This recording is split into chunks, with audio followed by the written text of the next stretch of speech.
జై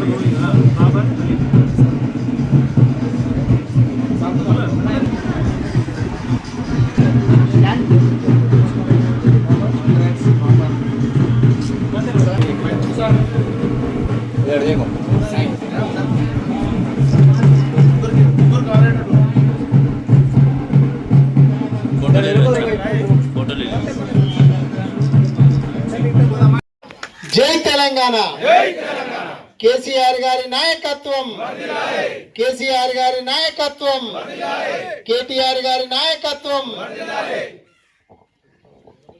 మీ పంచలింగాల్లో చూస్తుంటే ఇప్పుడే ఎలక్షన్ గిట్ల వచ్చిందా అన్నంత జోరుగా ఉన్నారు మీరైతే.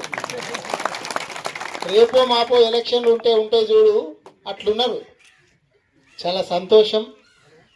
పంచలింగాల గ్రామంలో ఈ మంచి కార్యక్రమాన్ని ఏర్పాటు చేస్తూ ఈ కార్యక్రమానికి అధ్యక్షత వహిస్తున్నటువంటి సోదరుడు గ్రామ సర్పంచ్ మహేందర్ గారికి, అదేవిధంగా తోటి తమ్ముడు ఈయనకు అండదండలుగా ఉంటున్నటువంటి శంకర్ రెడ్డి గారికి, దాంతోపాటు ఇప్పుడే పార్టీలోకి జాయిన్ అయినటువంటి దాదాపు 80 మంది యువకులు, అందులో బాబర్ కావచ్చు, అలీం కావచ్చు, విజయ్ కావచ్చు, దేవదానం కావచ్చు, అంతకుముందే మన పార్టీలో ఉన్నటువంటి నరేష్, నరసింహులు, ఇంకా చాలామంది పేర్లు ఉన్నాయి.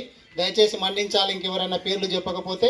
మన మండల నాయకులు కూడా మొన్నటిదాకా ప్రెసిడెంట్గా ఉన్నటువంటి మన తమ్ముడు శ్రీకాంత్ రెడ్డి గారు, మొన్నటిదాకా జెడ్పీటీసీగా ఉన్నటువంటి తమ్ముడు మధు గారు, వైసీపీగా చేసిన మోహన్లాగే రమేష్ అన్న, నాయబ్ గౌడ్ అన్న, సోయల్ గారు, యాదయ్య గారు, జైపాల్ రెడ్డి గారు, తర్వాత సర్పంచ్ రాజు గారు, ఇంకా చాలామంది ఉన్నారు సర్పంచులు. ఇంకా రాములు గారు, ముక్తార్ గారు, ప్రవీణ్ గారు, ఇంకేమి చెప్పినా అన్యత భావించొద్దు. కేటీఆర్ గారు చెప్తుంటారు కదా, ఎవరి పిల్లలని చెప్పకపోతే మనసులోనే తిట్టుకోండి అని. మీరు కూడా తిట్టుకుంటే మనసులో తిట్టుకోండి దయచేసి. అంతా మన కుటుంబం. ఒక మాటలు చెప్పాలంటే బీఆర్ఎస్ కుటుంబ సభ్యులందరికీ కూడా పేరు పేరున అందరికీ నమస్కారాలు, ధన్యవాదాలు తెలియజేస్తూ, దమ్ము ధైర్యం ఉండాలా ఎదుర్కోవాలంటే. ఇట్లా ఈ వేషాలు వేయకూడదు, శాతగాని పనులు చేయకూడదు. మనం వచ్చింది ఎందుకు? ప్రజల తరపున నిలబడి మాట్లాడనీకి వచ్చినాం.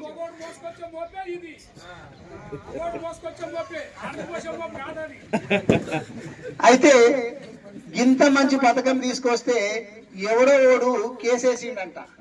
హైకోర్టులో కేసు ఏమని వేసిండు తెలుసా?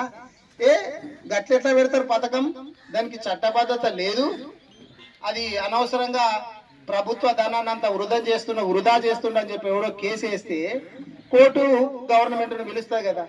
గవర్నమెంట్ వాళ్ళని పిలిచి ఏమైందో దీనికి కారణాలు చెప్పంటే రేపు చెప్తాం, మాపు చెప్తాం, అట్లా 3 సార్లు 4 సార్లు పోస్ట్ పోన్ చేసినాక కూడా కౌంటర్ దాఖలు చేయాలి కదా. వాళ్ళు ఇప్పుడు ప్రజా ప్రయోజనాల పిల్ల అనేటువంటి, అది పిల్ల అంటే పబ్లిక్ ఇంట్రెస్ట్ లిటిగేషన్ అనేటటువంటి ప్రజా ప్రయోజనాల వ్యాజ్యం వాళ్ళు వేస్తే దానికి కాదు ఇది కరెక్టే, ఇది మంచిదే, వృధా పోతలేవు అని చెప్పి వీళ్ళు వేయాలి. సర్కారులకు 1 నెల రోజులు టైం ఇచ్చినా కానీ ఏకపోతే కోర్టు కోపం వచ్చి ఏమైంది తెలుసా? మీకు ఇంట్రెస్ట్ లేనట్టున్నది, దీనికి జవాబు చేయడానికి మీకు ఇంట్రెస్ట్ లేనట్టున్నది కాబట్టి మళ్ళీ ఈ పథకాన్ని ప్రస్తుతానికి ఆపేస్తున్నామని చెప్పి కోర్టు స్టే ఇచ్చేసి. అంటే ఇది ఎవరిది శాతకంతనం అన్నట్టు? నాకు ఇంకో డౌట్ కూడా వస్తున్నది. ఏం డౌట్ వస్తున్నది తెలుసా? 10 ఏళ్ళు ఎవరు ఎటువంటి పోయి కేసు వేయలేరు ఎందుకు? ఇప్పుడే కాంగ్రెస్ వాళ్ళు రాగానే కేసు వేస్తున్నారు ఎందుకు? దీన్ని కూడా ఖచ్చితంగా రేవంత్ రెడ్డి వేయించుంటారు కేసు. ఖచ్చితంగా రేవంత్ రెడ్డి వేయించి మళ్ళీ 4 సార్లు వాయిదా పడితే కూడా దానికి ఆన్సర్ చేస్తలేడంటే ఏంది? ఇంకొక ముఖ్యమైన పాయింట్ ఏంటంటే, నేను ఇప్పుడు ఇందాక చెప్పిన ఆ పథకం రావాలంటే కులం చూసులే, మతం చూసులే, పెళ్లి అయింది కరెక్టేనా కాదా, మేజరా కాదా, తెలంగాణ అమ్మాయినా కాదా, ఆదాయం తక్కువనే ఉన్నదా, పేదోళ్ళనా కాదా, గింతే చూసుడు కదా. ఇట్లా చెక్ చేయాలి ఇది కరెక్ట్ ఉన్నదో లేదో అని చెప్పి 9 నెలల నుంచి కళ్యాణ లక్ష్మి షాది ముబారక్ పథకాన్ని ఆపిపెట్టింది ఇవ్వకుండా రేవంత్ రెడ్డి. ఆపిపెట్టి ఈ సాకు చూపించేసి మొత్తానికి బంద్ చేయాలా? ఎందుకు అంటే అప్పుడు గప్పాలు కొట్టుకుంటూ వచ్చారు కదా, నరుక్కుంటూ వచ్చారు. ఏం చెప్పారు? అరే కేసీఆర్ అయితే ఖాళీ 1,00,000 రూపాయలే ఇస్తున్నాడమ్మా, నేను వస్తా చూడిగా, వచ్చిన తర్వాత మీకు తులం బంగారం ఇస్తా అన్నాడు కదా. ఏదన్నా చెక్కు లేని పోతే ఆడవాళ్ళంతా ఖాళీ కేసీఆర్ సార్ ఇచ్చిన పైసలే ఇస్తున్నాడు, నీ తులం బంగారం ఏది బిడ్డ అనే వరకు అదే ఇది ఎక్కడికో తీసేటట్టున్నది. మొత్తానికి పథకం బంద్ చేస్తే బంగారం ఎవరు అమ్మరు అని చెప్పి పుట్ట లోపల భాగంగా చేస్తున్నారు. ఇది సీరియస్గా తీసుకోవాలి మనం అందరం, అవునా కాదా? గింత ఇప్పుడు కేసీఆర్ గారు తీసుకొస్తున్నటువంటి పథకాలను బంద్ చేస్తున్నాడు. రైతు బీమా పథకానికి ఇవాళతో అయిపోతున్నది, ఇప్పటి వరకు ప్రీమియం కట్టలేడు. రేపటి నుంచి ఎవరైనా రైతు చనిపోతే 5 లక్షల రూపాయలు రావు, బంద్ అవుతుంది. ఊరుకుందామా మనం? ఊరుకుందామా? ఇది కులాల గురించి కాదు, మతాల గురించి కాదు, పార్టీల గురించి కూడా కాదు. కాంగ్రెస్ వాళ్ళకు కూడా ఈ పథకం వర్తిస్తుంది, కళ్యాణ లక్ష్మి షాది ముబారక్. బీజేపీ వాళ్ళకు కూడా వర్తిస్తుంది, బీఆర్ఎస్ వాళ్ళకు కూడా వర్తిస్తుంది. దీనికి కుల మతాలు పార్టీ మా గవర్నమెంట్. కాబట్టి నేను చెప్పేది ఏంటంటే, దయచేసి పథకాలన్నీ కూడా ప్రజలందరినీ సమానంగా చూసి పంచండి. మీ పథకాలన్నీ కూడా మా కాంగ్రెస్ పార్టీ వల్ల జాగిర్ అన్నట్టు కూడా మీరు చూస్తే రాబోయేది మా గవర్నమెంటే. వచ్చిన తర్వాత మీరేమేమి అరాచకాలు చేస్తున్నారో అవన్నీ కూడా మేము రాసుకుంటున్నాం, వడ్డీతో సహా చెల్లిస్తాం. గుర్తుపెట్టుకోండి, నేను అందరికీ కూడా సమానంగా చూసిన. కులాల ఫీలింగ్ తీసుకురాలే, మతాల ఫీలింగ్ తీసుకురాలే, పార్టీల ఫీలింగ్ తీసుకురాలే. కానీ మీరు చేస్తున్నారు, మీరు మాకు నేర్పిస్తున్నారు. మేము ఎట్లా చేయాలనేది మీరే మాకు నేర్పిస్తున్నారు. మీకు ఖచ్చితంగా రాబోయేటటువంటి రోజుల లోపల వడ్డీతో సహా చెల్లిస్తామని చెప్పి గుర్తుపెట్టుకోవాలి. కేటీఆర్ గారు కూడా చెప్పిండు, చాలా సందర్భాల్లో చెప్తున్నారు కూడా. కొంతమంది పోలీసులు కావచ్చు, లేకపోతే వేరే అధికారులు కావచ్చు, అత్యుత్సాహం ప్రదర్శిస్తున్నారు.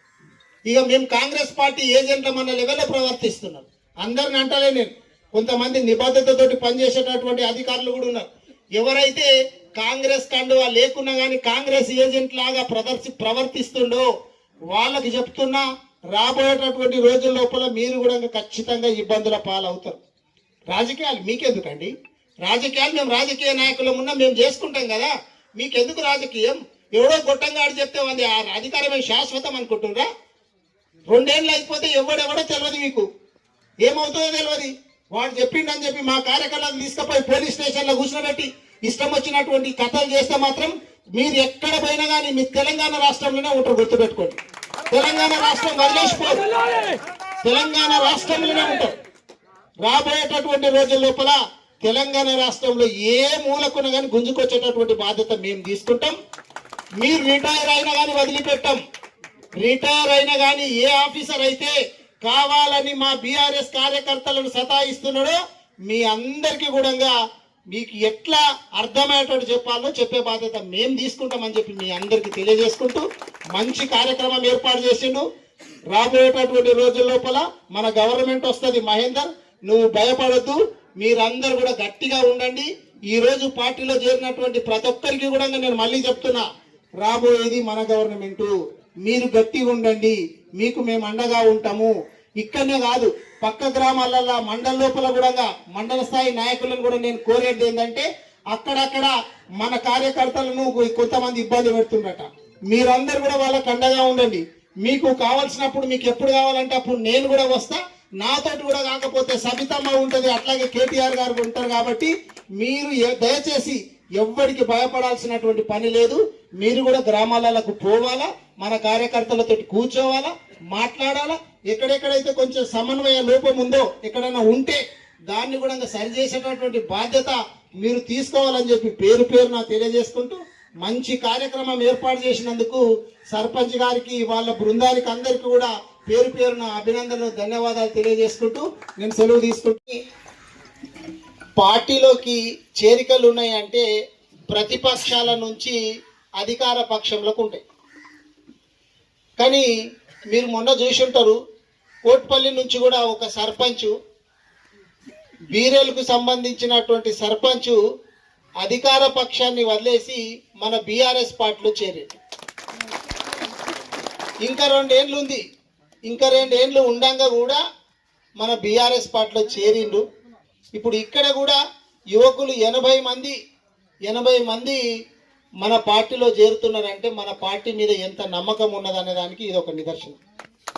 యువకులు చాలా మంది ఇప్పుడు చేరినటువంటి దాంట్లో 80 మంది యువకులు చేరితే దాంట్లో దాదాపు 99% మంది అందరూ కూడా యువకులే ఉన్నారు. మీ గ్రామం గురించి నేను కొత్తగా చెప్పాల్సినటువంటి అవసరం ఏం లేదు. ఎందుకంటే యువకులు తలుసుకుంటే ఏదన్నా చేయగలుగుతారు. మనం చూసినాం మొన్న గత నెల లోపల ఢిల్లీలో ఏం జరిగిందో చూసినాం. మాకెవరు అడ్డు లేరు, అదుపు లేరు అని చెప్పి విర్రవీగినటువంటి కేంద్ర ప్రభుత్వాన్ని కూడా మెడలు వంచినటువంటిది జంజీ. జంజీ అనేటటువంటి పదం ఎక్కడ పోయినా కానీ చెవులలో మారు మ్రోగుతున్నది, జంజీ జంజీ అని. యువత తలుసుకుంటే ఎవరినైనా కానీ నేలకేసి కొడుతుంది అనేటటువంటిది ఢిల్లీ లోపల నిరూపించారు. అది కూడా అట్లాంటిదే నిరూపణ రేపు రాబోయేటటువంటి రోజు లోపల పంచలింగాల్లో జరగబోతుందని చెప్పి నేను విశ్వసిస్తున్నాను. యువతను ఎప్పుడు కూడా తక్కువ అంచనా వేయకూడదు. వెనుకటి కాలం లోపల తల్లిదండ్రులు చెప్తే పిల్లలు వింటుండ్రి, కానీ ఈ రోజు లోపల పిల్లలు చెప్తే తల్లిదండ్రులు వినే పరిస్థితి వచ్చింది. మీరు ఏమైనా చూడండి, మా ఇంట్లో అయినా అదే పరిస్థితి ఉంటుంది, మీ ఇంట్లో అయినా అదే పరిస్థితి ఉంటుంది. ఇప్పుడు ఇంకొకటి ఏమైందంటే సోషల్ మీడియా.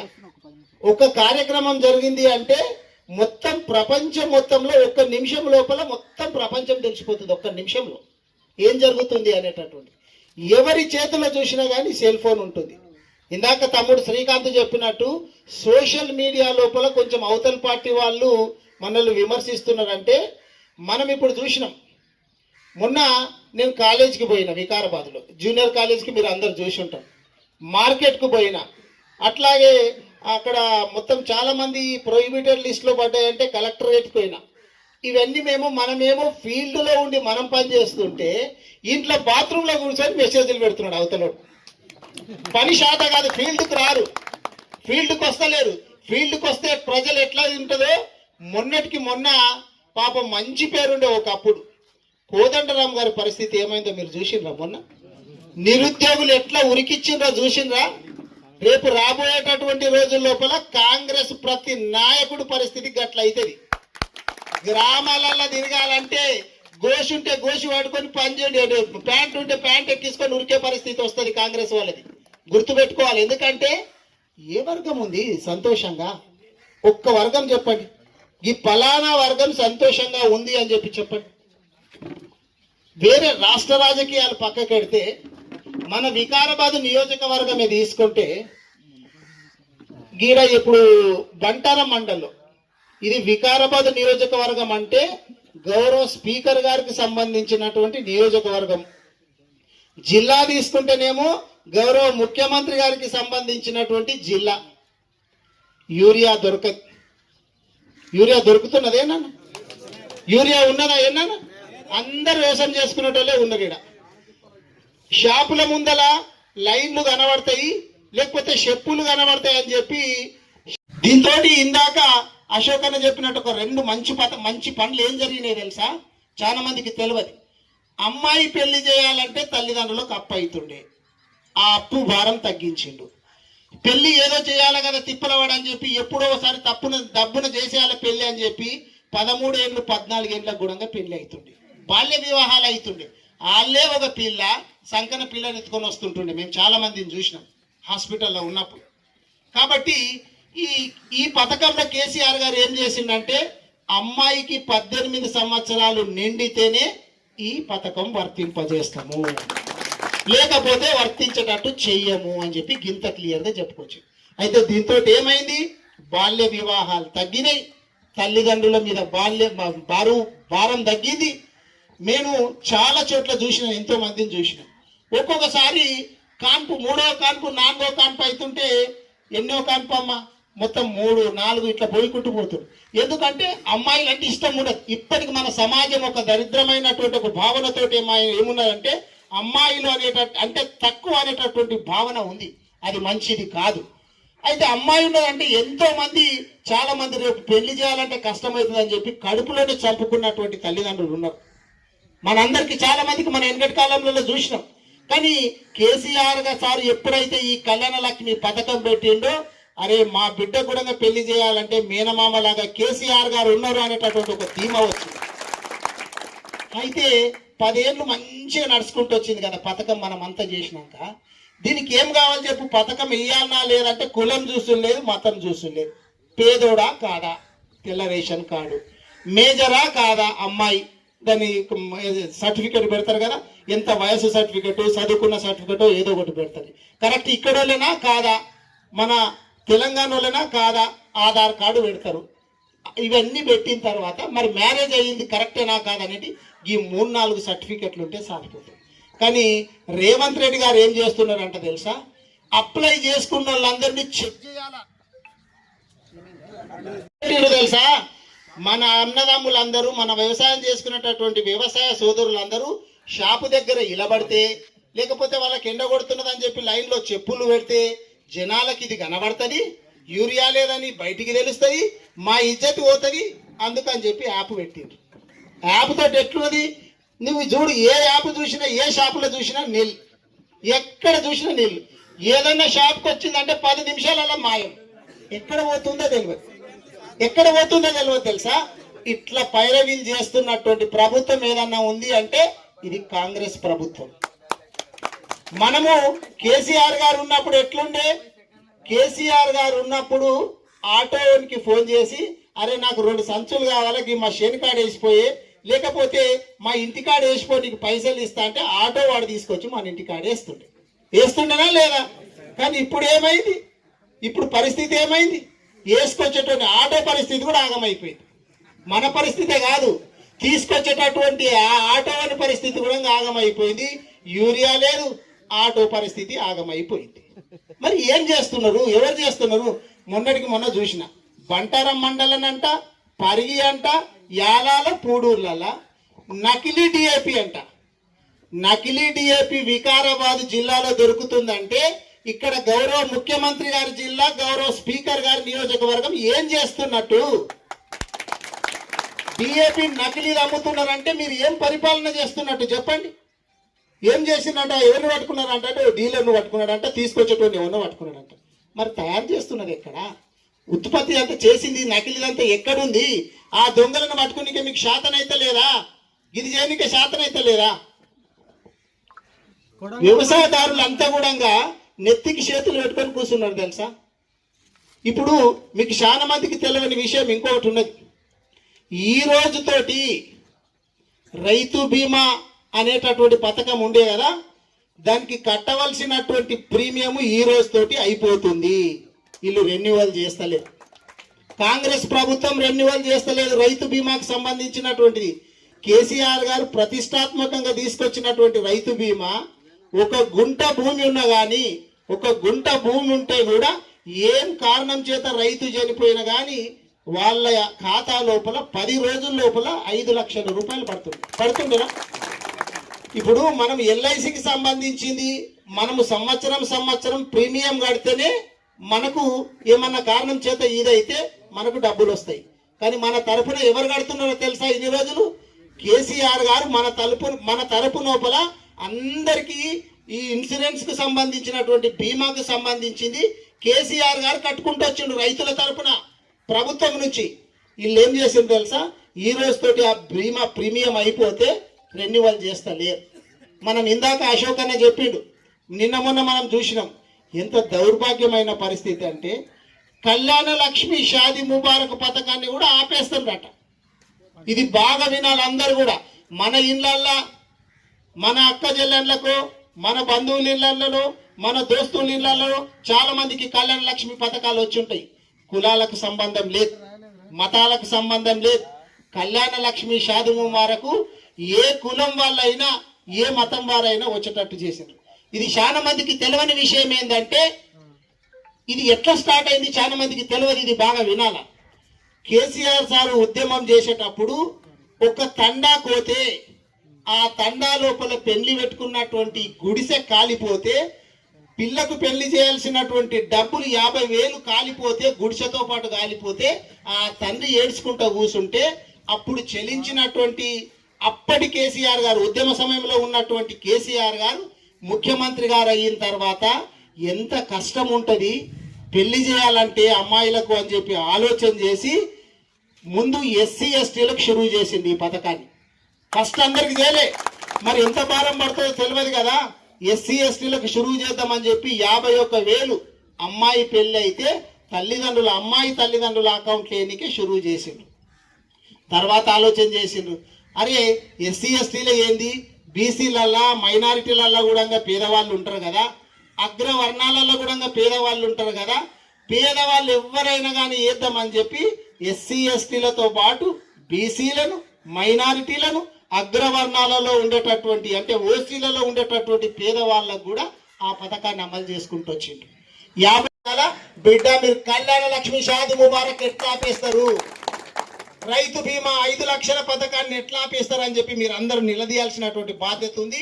ఇక్కడ ఇది అయిపోయిన తర్వాత మనం అందరం కూడా మర్పల్లి రోడ్డు మీదకి పోయి ధర్నా చేద్దాం. ఎట్లా బంద్ చేస్తారు చెప్పు?